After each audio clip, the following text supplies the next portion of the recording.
Buenos días. Hoy voy a tener el gusto de leerles 10 mitos populares sobre la conquista, artículo escrito por Úrsula Gamba Ludlow, mismo que fue publicado en la revista Relatos e Historias en México, una revista que es editada por Editorial Raíces en noviembre de 2021. Vayamos a los mitos. Los españoles nos conquistaron. Uno de los más arraigados es aquel que infiere engañosamente que México ya existía como una nación o país previo a la llegada de los españoles, como si, por ejemplo, en Tenochtitlan, además del Gran Teocalli, el Zompantli, los colibríes y los zenzontles, los canales y las chinampas, existieran desde tiempo inmemorial los mexicanos como una nación unida bajo un territorio, lengua y bandera. El discurso político ha insistido desde finales del siglo XIX en señalar que los españoles conquistaron a los mexicanos, pero hay un pequeño detalle. No hay mexicanos en el siglo XVI, al menos no como los conocemos hoy. En el siglo de la conquista, el gentilicio mexicano se utilizaba para designar a los hablantes de la lengua náhuatl o lengua mexicana. Ya para el siglo XVIII, gracias a las obras de los grandes eruditos tales como Juan José de Guiara y Francisco Javier Clavijero, es que comienza a utilizarse para designar a las personas que habitan el territorio novohispano, pero su uso sigue siendo de un alcance más bien limitado. No es sino hasta 1821 que se habla de la nación mexicana, y aún en aquel entonces el apelativo fue escasamente utilizado. Número 2. La Malinche es una traidora. Otro de los mitos más populares es que el de que Malitzin, mal llamada Malinche, era una maldita traidora, renegada de la patria que nos vendió a los españoles, pues ayudó a los invasores extranjeros a perpetrar la devastación del glorioso imperio mexica. Tendríamos que explicar primero cuál es el origen de Malintzin, quien al momento de ser regalada a los españoles ya era una esclava. Con frecuencia se ignora que la esclavitud en la época prehispánica existía desde antes del contacto con los españoles, aunque era distinta a la esclavitud que impusieron los europeos a los africanos. Los tlacotin podían ser cautivos de guerra, utilizados para sacrificios, vendidos por deuda o pobreza, o bien empeñados temporalmente. Y aunque no era un estatus heredable, sí estaban en el último peldaño de la escala social, sujetos a las arbitrarias y castigos de sus amos. Malitzin era originaria de la región de Coatzacoalcos. No había nacido esclava, pero al morir su padre y volviéndose a casar su madre, quedó atrapada en las intrigas familiares de ella y sus hermanastros, quienes buscaban dejarla fuera de la herencia que le correspondía. Su padrastro la vendió como esclava a unos comerciantes pochtecas, que a su vez la vendieron a un cacique en Tabasco. Es así que Malitzin era esclava al momento de ser entregada a Cortés y tenía 15 años de edad, mientras que el extremeño tenía 33.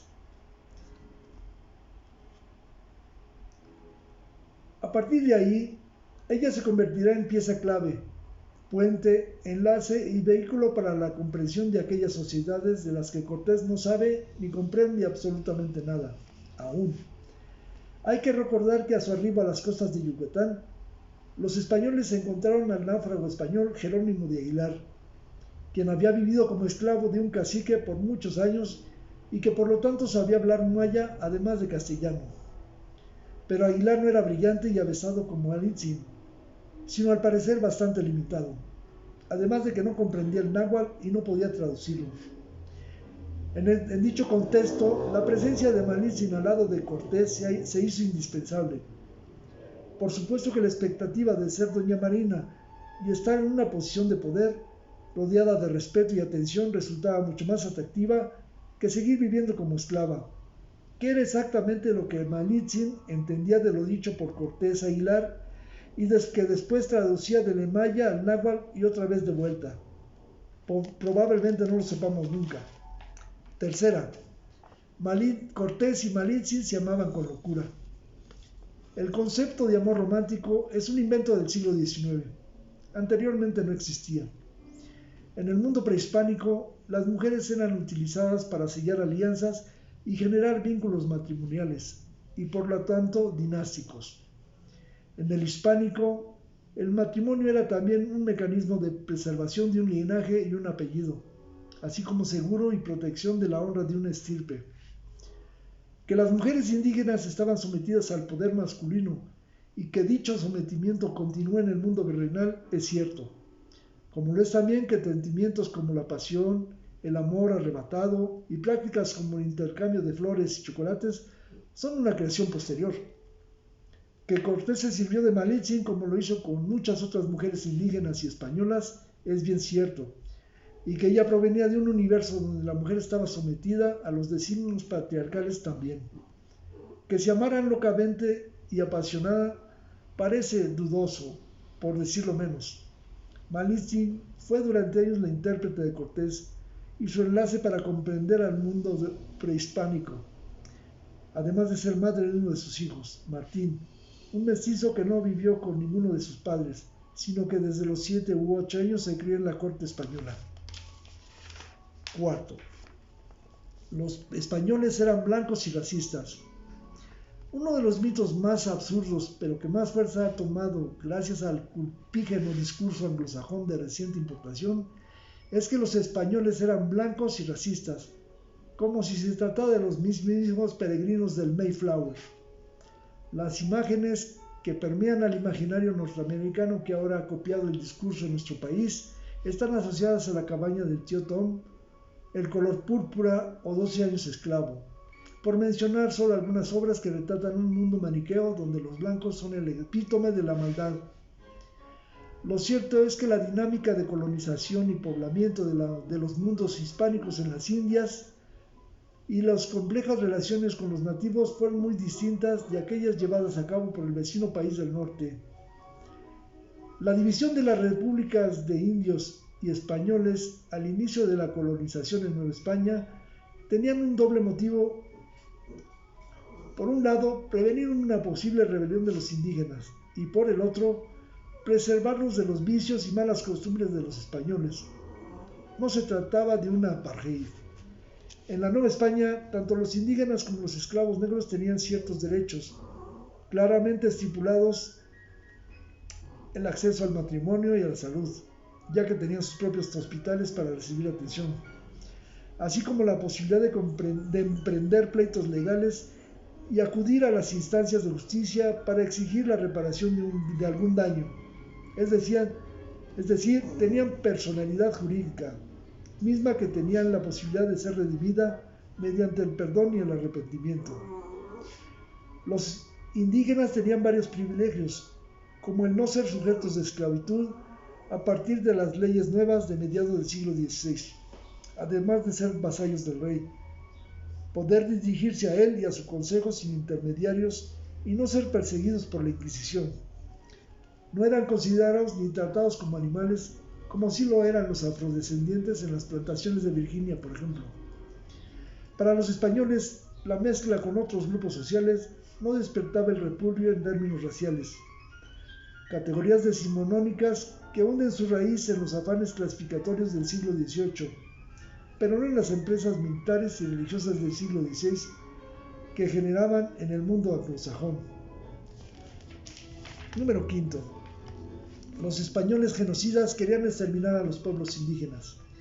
El genocidio presupone la voluntad de exterminar a un grupo humano en razón de género, religión, etnia, etc. Esa determinación de aniquilar por cuestiones étnicas o raciales no se encuentra presente entre los conquistadores y primeros colonizadores de la América hispánica.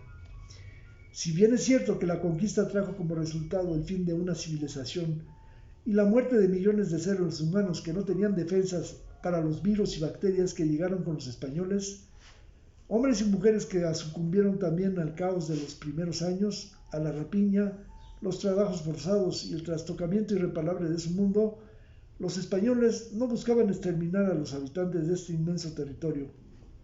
No tenían la voluntad de acabar con los indígenas, como sí sucedió en las guerras apaches de Norteamérica, en las que la consigna era decididamente exterminarlos, borrarlos del mapa. El catolicismo tuvo un papel fundamental en la preservación de la población nativa y en las relaciones entre los conquistadores y sus sometidos. Virtudes teologales como la caridad y valores como la compasión y el amor al prójimo eran algunas de las que se exigían a los élites para tratar a los más desfavorecidos y de paso abrirse las puertas al cielo. La Iglesia Católica se encargó de difundir dichos preceptos y en muchos casos abanderar la defensa de los indios, que logró paliar los maltratos y abusos en los primeros años de la colonización. Sexto, 600 españoles derrotaron a miles de indígenas. La base de la alianza de Cortés con los enemigos de los mexicas no era la superioridad militar, ni la pólvora o los caballos, sino el encono y el deseo de revancha de los tlaxcaltecas, totonacas, zempoaltecas, otomís, mixtecos, etc., quienes vieron a los españoles la posibilidad de deshacerse del yugo de la Triple Alianza, ya que, si bien es cierto que Cortés, al más puro estilo maquiavélico, manipuló e intrigó para forjar alianzas con los enemigos de los mexicas y erigirse como vencedor, la superioridad numérica por miles de los aliados indígenas, expertos guerreros, fue la que sin duda decidió la victoria de los españoles. En el asedio a Tenochtitlan se contaba con 900 soldados españoles, 18 cañones, 86 caballos y por lo menos 150,000 aliados indígenas contra 300,000 que logró reunir la Triple Alianza, quienes construyeron los bergantines para el ataque de la ciudad por agua, alimentaron a los españoles, arrastraron cañones y artillería, abrieron zanjas, conformaron y lucharon con el grueso del ejército. Ellos fueron los aliados indígenas de Cortés. El número de bajas da cuenta de ello.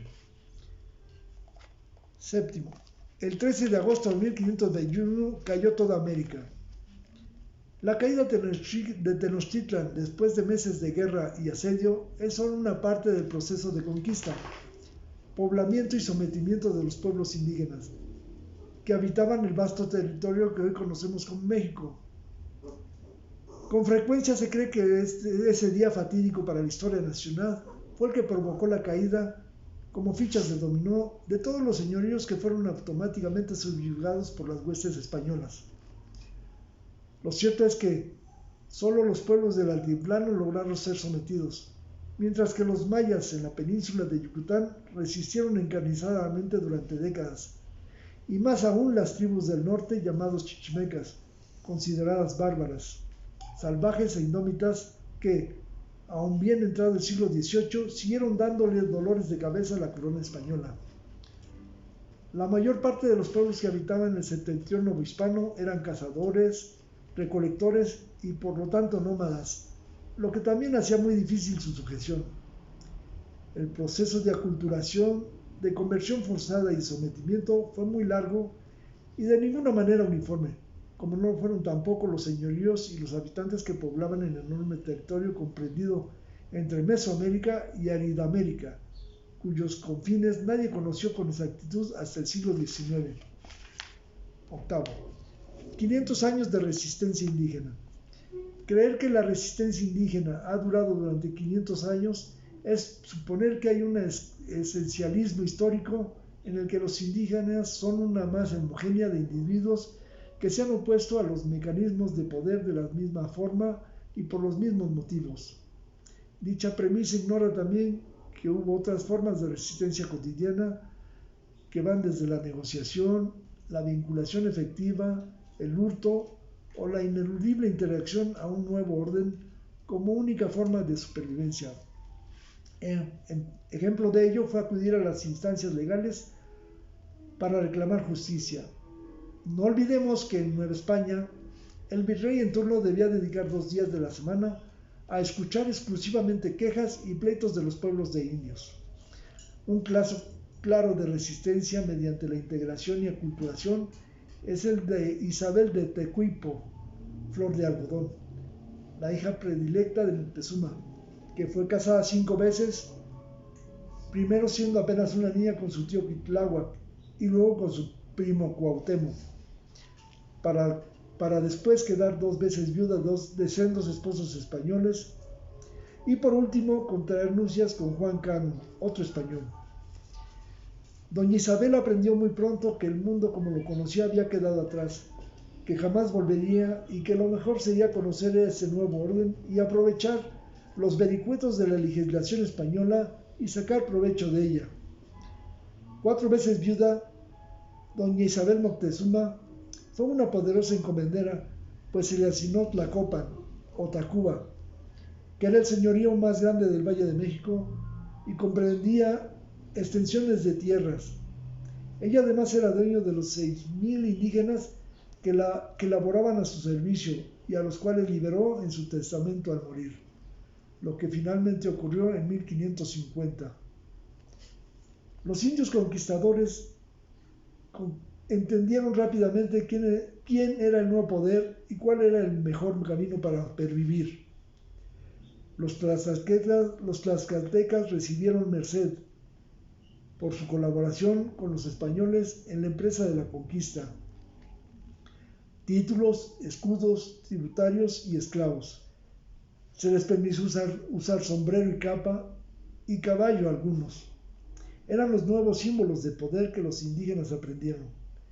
Tales mestizajes que avanzan de forma inexorable se basan en la interpretación, adaptación, mutilación y reparación, tal como lo ha señalado Serge Gruzinski. Octavo. El mestizaje es un invento del Estado mexicano. Otro de los mitos que se han construido alrededor de la conquista es el que asegura que en México no existe el mestizaje. Mezcla quiere decir complejidad, así que dividir el mundo en vencedores y vencidos ignora la complejidad del inexorable avance del mestizaje en diversos ámbitos. Aunque es cierto que el proyecto liberal, sobre todo a partir del gobierno de Porfirio Díaz y posteriormente con José Vasconcelos y los mandatos postrevolucionarios, borró a los pueblos indígenas ocultándolos bajo un discurso del mestizaje. Negar que ese fenómeno de mezcla existe es sustraerse a toda evidencia y sensatez. El mestizaje se ha querido reducir a un asunto meramente racial o étnico, pero en realidad el mexicano es mestizo por definición. Y en este nuevo discurso que intenta dividir el mundo en 3 pueblos indígenas intactos, sin contaminación, intercambios ni negociaciones y del resto, aunque aparentemente toma en cuenta la raíz africana, lo cierto es que una reivindicación sola, discursiva, que no integra a los afrodescendientes como parte fundamental de esa mezcla compleja en la dinámica virreinal en la que también los asiáticos, filipinos, japoneses, chinos e indios que llegaron en el galeón de Manila tuvieron su parte. Noveno. Nueva España era aburrida y oscurantista.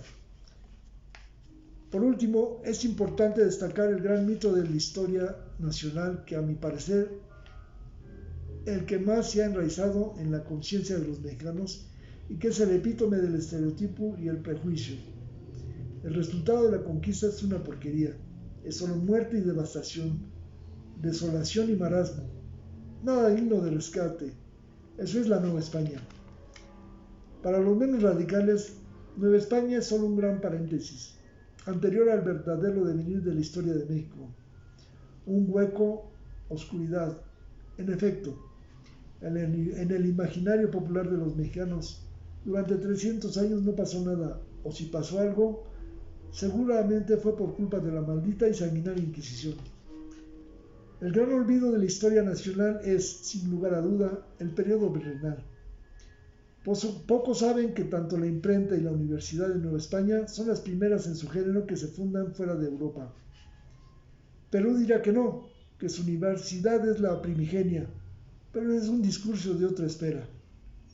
Dichas instituciones producirán un saber occidental, pero ya no europeo, es decir, un saber mezclado. En las aulas universitarias, a la par que el latín, también se enseñaba el náhuatl. Pero lo más importante del mundo virreinal son sus pobladores que serán los bisabuelos de los mexicanos decimonónicos y que no pueden ser divididos de forma tajante en 2 grupos homogéneos y antagónicos, blancos e indígenas. sino todo lo contrario: pícaros, rajabolsas y arrebatacapas, clérigos, frailes, indios extravagantes, caciques, negros, mulatos, mestizos, chinos, esclavos y criados, doncellas, monjes y beatas, mulatas, prostitutas, burócratas y maleantes convivían en un mundo variopinto y complejo, en donde las relaciones no siempre eran armoniosas, pero cuyos matices es necesario recalcar. Las excepciones eran posibles porque el sistema económico, político, cultural y religioso así lo permitía.